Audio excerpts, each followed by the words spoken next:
When I was 2, I saw Neil Armstrong walking on the moon. I was in Yorkshire in England, and my father took me outside and said, pointed up to the sky and said, Neil Armstrong's walking on the moon. And I saw it on TV. I couldn't understand how he could be on TV and on the moon at the same time. I was always an avid reader as a child. The first book I ever read was The Time Machine by H.G. Wells. I think I was about 7 or 8 when I read that, and I moved on to War of the Worlds. I would build spaceships in my back garden, and I would spend years having adventures flying through space. Someone loaned my mother a 8mm camera, and I took it out and started filming things like helicopters and little movies, little adventures. Then the day came when I saw Star Wars, and to see a movie like that really just opened my eyes to the whole world of movie making. So from that point on, I was always building model spaceships and putting them on camera, even to the point of going to film school.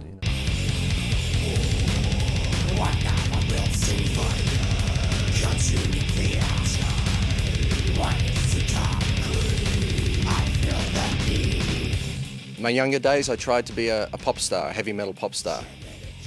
I failed.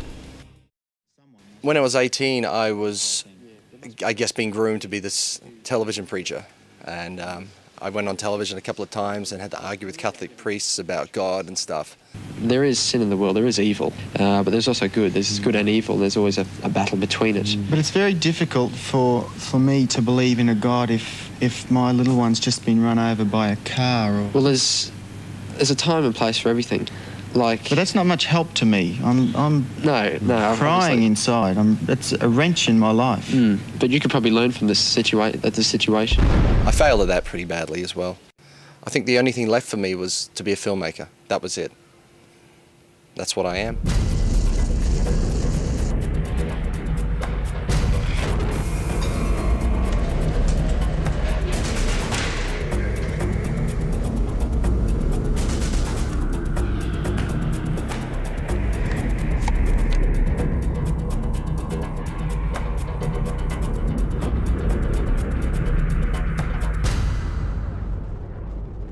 I always have this thing, it's very hard to get lightning on camera, and so I really felt it was, if we get lightning on camera, it would mean it was a good shoot.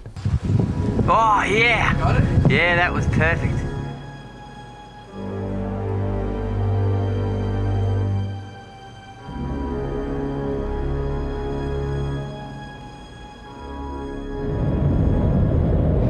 I'm only a director at this point, but it looks like I'm taking over as producer, as one of the producers. These guys are really starting to fuck me over. They're just giving me the runaround at the moment. They're just saying, okay, well, fuck, put the money in the bank, and I go to my account, check it online, there's no money in there. So apparently, they've sent the money through, it's disappeared between our bank and their bank. But the show must go on. Well, hey, I got people to fly in, we're already here. They don't realise that we're on location, we need money now.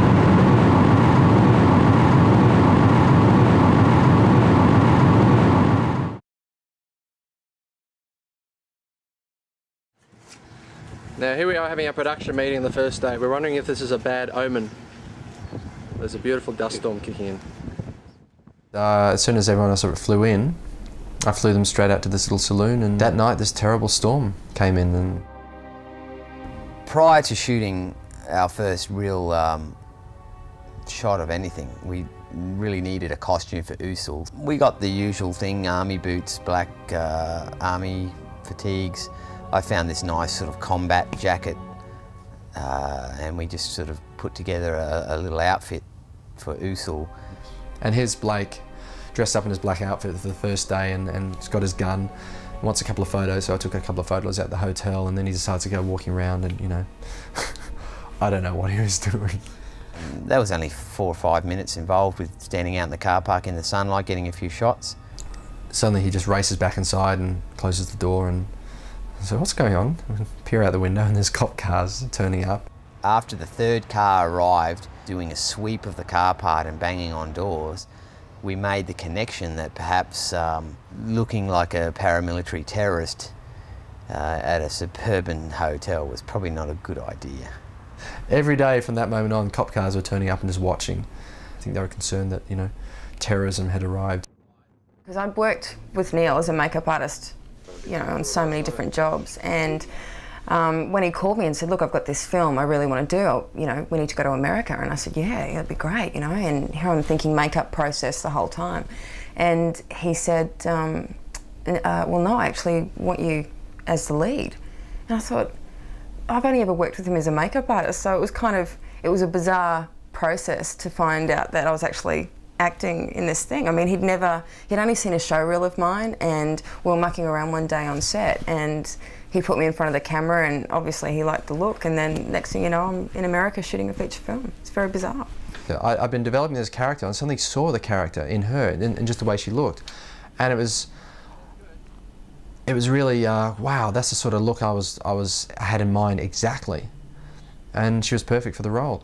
And I think the first day I saw her on set in her outfit and costume, and it's like, yeah, I was right. Thank God I trusted my instincts on this, because she was it. I guess the big problem was, you know, there's this cloud hanging over the whole production, in the sense that originally we had quite a big budget. We had a $3 point something million budget. And then these Canadian producers who'd come on board decided they needed to have a big fee, and so they took maybe $1.5 million out of it as their fee, leaving us $1.5 million to make the film. Okay, well, we can still do the film on $1.5 million. Then they came on board and started saying, okay, we've got special conditions about this, this and this. We want, you know, one guy wanted his cousin in the film in a certain role. You know, it started getting a bit silly. I said, well, have they acted before? Neil was waiting on some funding, which he'd been arguing about on the phone for quite some time with the finances. He'd been paying for everything out of his own pocket, and basically we were living on a budget. I mean, the food for the day was like a 79-cent taco for morning, lunch and dinner. So right, yeah. So you want another $100,000 for that? So you're going to take more money for the budget? No, hang on. We're already under our budget, you know. It's already going to cost us more than what money you're giving us. So you want to take another $100,000? You want to take another $100,000 out of that? The hardest thing was the responsibility. I take my responsibilities very seriously, and I was stuck in a foreign country. Well, it's not really foreign to me, but it was still a place you're out of your own world. And I had to basically financially care for these other crew people. And that was hard because I was playing the parent role. And when you're playing a parent role, it's very hard to sort of get into that creative mode and be a friend to these people, because they're all my friends, you know, very close, dear friends. But suddenly I was separate from them. And in a way that was pretty heartbreaking, because these were, you know, people I'd known and loved for many years. But I had this position of, God, if I'm not tight with my money, if I'm not careful with how I spend the money, I could leave these people stranded here without any food or any way of getting home. So I had to take on a totally different role, and that was painful for me because I was isolated completely. I had no one really I could confide in. I was, you know, I had this whole movie, I had everything on my back. Now, as each day progressed, the production budgets sort of spiraled out of control. One costly little exercise was the day the production vehicle got bogged in the sand. Blake was up one side of this sand dune pitching a tent for us all because we were shooting there later, and we needed cold sand because I was going to be buried in it and I just wasn't going to roast in this sand. So we set up the shade and he was doing that, and we were down filming at another place. So middle of filming, I just couldn't concentrate. I said, look girls, I've just got to go up and see if Blake's okay. So one might think we're going to bury someone. One would be right. So I jumped in the truck and drove up. He was fine, decided to reverse out. As I was reversing out, part of the, we had like a little road, little sort of half road thing that was you know, help us get through the sand dunes. Part of the road actually crumbled away just as I was reversing, and we went off the edge, and the whole side of the truck just went boom. Tess and I sort of waiting down the other location, just, you know, waiting, and then we see all this sand flying out of the back of the wheels. Within a few moments we were hopelessly bogged. I mean, one wheel was totally off the ground, another wheel was up to the rim in sand, and we were just stuck there. There was pretty much nothing that could have been done. I ran onto the highway, found a highway patrol car, and asked him very nicely if he could assist us. And this was a day that was sort of under pressure with the light and getting everything done, and so of course the car being bogged for 2 hours didn't help. That didn't stop us. Production continued at a breakneck pace. Shots were still getting done. Basically, I was left up there to salvage the situation, and we got a call through to a local towing firm who had trouble themselves getting up the ridge. And here comes our rescue, and the rescue man is bogged, and the tow truck goes for its third run up. He's gonna make it this time. Here he comes. We've done 2 scenes, we've got 6 to go, and the car's been bogged up the top of the hill. See the tow truck? We had to get the cops out who radioed in and got us a tow truck and blew half of our budget. Oh look, we've got somebody else coming up here now. Now see, that's what we should have had in our budget to get. A few $100s just to tow us out of the sand. And he said, "Oh, what are you doing here?" I said, "Oh, we're shooting a movie." He said, "Oh, wow, can I be in the movie?" I said, "Yeah, it'll cost you $500. At that point, I rang a real estate agent friend of mine in Australia and said to them, "I think I need to sell my house. I've got 2 houses. I need to sell one of them very quickly, and I need money urgently." Thankfully, this wonderful real estate agent jumped on board and within a couple of weeks sold the house because the market in Australia was very good at the time. Right, we're 3 days in the shooting. 3 days. We've already been shooting 3 days. Yeah, I told you that. Look, I told you that 3 days ago. Okay. Well, everything is now coming out of my pocket. Just turn the camera off. Just tell him to get his fucking ass out of gear, right? No, it's bullshit. Well, 1 minute we got $3 million, next minute we got $1.8 million, then I'm asking for $300,000 and you're telling me some bullshit about the stock market? You don't have your money in stock, so what are you complaining about? Well, they're gutless little assholes, okay? Tell them to get his shit together now. Put the camera off. Tell them to get his shit together now. Sorry about that, girls. You alright? Yep. Just telling him where to go. Yeah, just... Oh, you're still rolling? Can you, like... I think we should put the camera off for a while, okay? Just... Off. Okay, take aim. Pull the thing out. That's it. Now careful, really careful. Recoil. Okay, get it working. It's not working. Fight the gun. Get frustrated with the fucking thing. Bang it. That's it. Okay, hold it. Now careful aim. When we first got to the desert, I mean, we'd been in winter in Australia, and I knew that it was going to be hot. We're going to be in the desert, but I don't think anything could have prepared me for the heat wave that came at us as soon as we got off the plane. There was one day I particularly remember that I had to run up and down these sand dunes and run past camera, and I think it was the 3rd take on this, and I'd gone straight past camera, and all of a sudden I just lost my hearing. I was just about to pass out. I thought, I'm going to die. This is the day I'm dying. I had no idea that it could actually be so hot. It was just unbelievable. Playing a gale out here, we can hardly talk above all the wind noise. I've ordered all the crew to wear face masks. I'm going to dare it without a face mask because I'm a real man.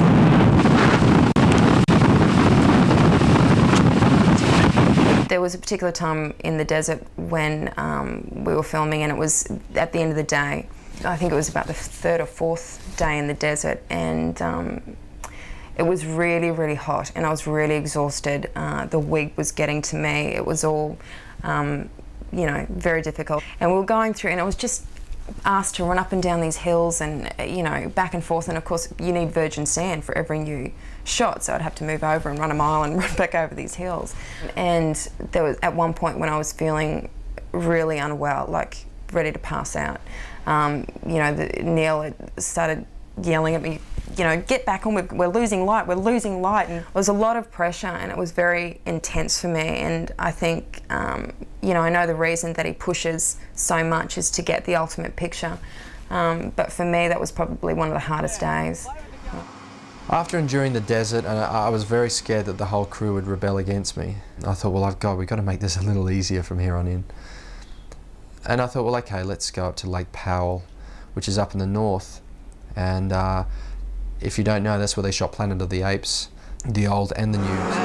Okay, we just spent a few hours in the water, spent 3 days in the desert, as hot as you like, and now I'm cold. Look at my fingers, they're blue. Hey, try and come to shore now. Try and get to shore. Just lost my gun. All right. Okay. This was not in the brochure. Lost our gun. We lost our gun. With the serpent was quite rough. We lost our arm wrist thingy. Lost our little Which we will get another one. One of the other hiccups at Lake Powell was that although we'd have procured a permit for shooting in the state of Arizona, unwittingly when we were in Lake Powell we'd actually crossed the border of Arizona and Utah, and we were now shooting in a totally different state unbeknownst to us.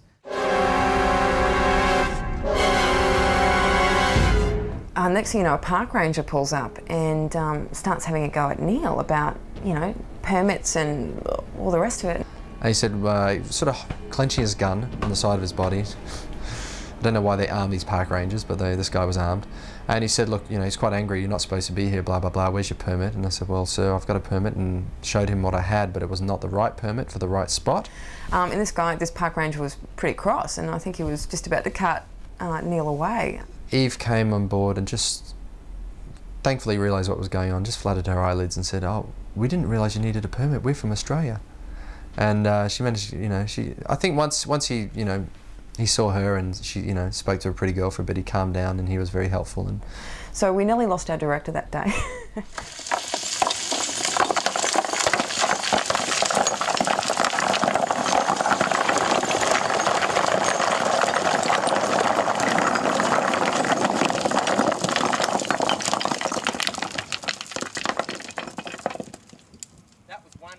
The shot called for a few pebbles to roll down a hill and then perhaps a few larger pebbles, culminating in a boulder slide of epic proportions.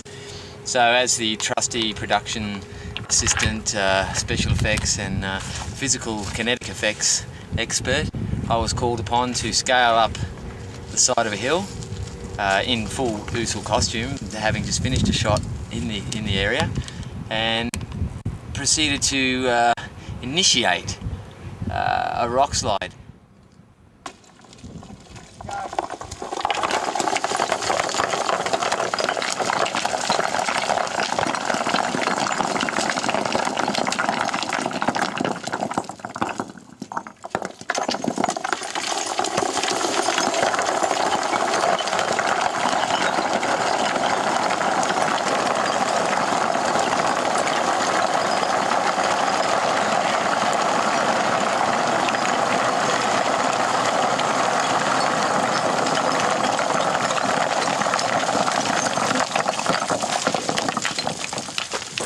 Oops.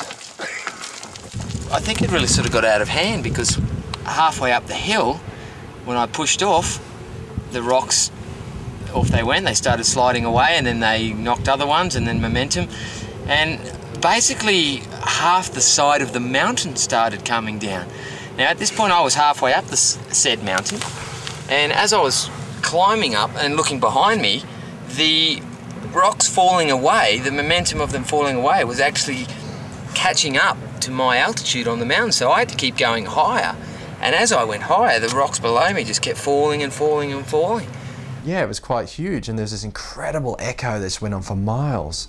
This big giant dust cloud, and I thought, oh my God, I really hope the owners of the quarry don't hear this. But I thought, right at that moment when I started filming, I kid you not, the camera stopped just as the landslide had started falling. So I was like, shit, Blake, we need to do this again.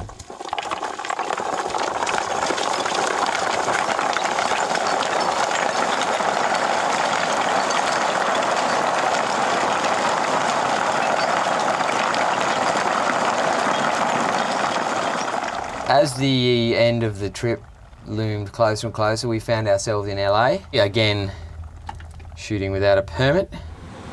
And of course, that's where we're parked. I think we did some exterior shots and bits and pieces. And then I realised I had no money. Pretty much everything fell apart in LA. So the budget's gone from $3 million to $1.8 million down to $1.2 million. And out of that $1.2 million, I'm left with, yeah.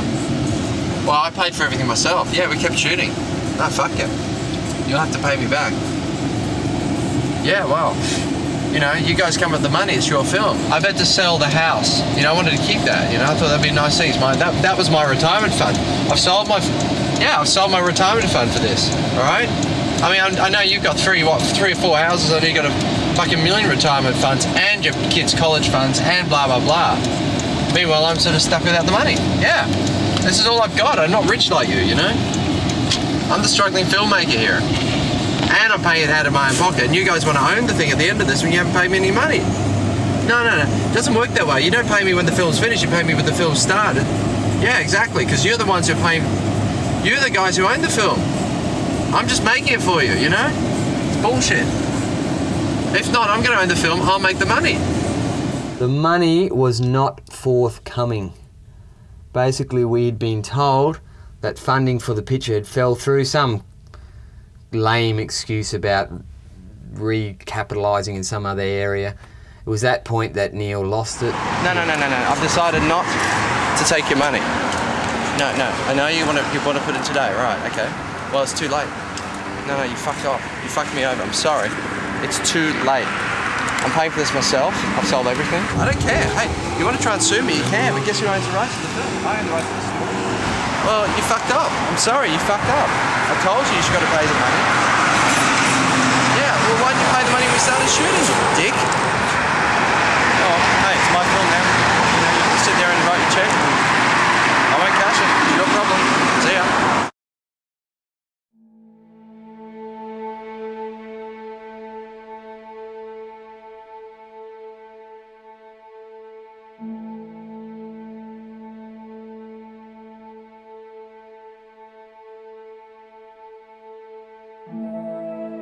In a way, it was a lot easier to do the movie back in Australia because suddenly we're surrounded by a whole infrastructure of crew and people and good experienced people who I'd worked with before who knew what they were doing.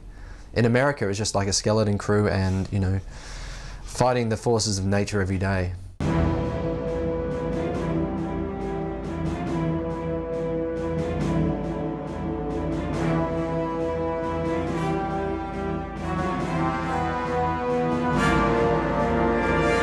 I managed to track down a DP I'd worked with in the past called Dan MacArthur, who has won every award there is, done everything there is, still got a good energy and a good creativity happening. And his shooting style is similar to my own, his lighting style is similar to my own, so he could just slot in and, you know, take over the DP roles, which was really a blessing for me. You want to go, obviously, like that.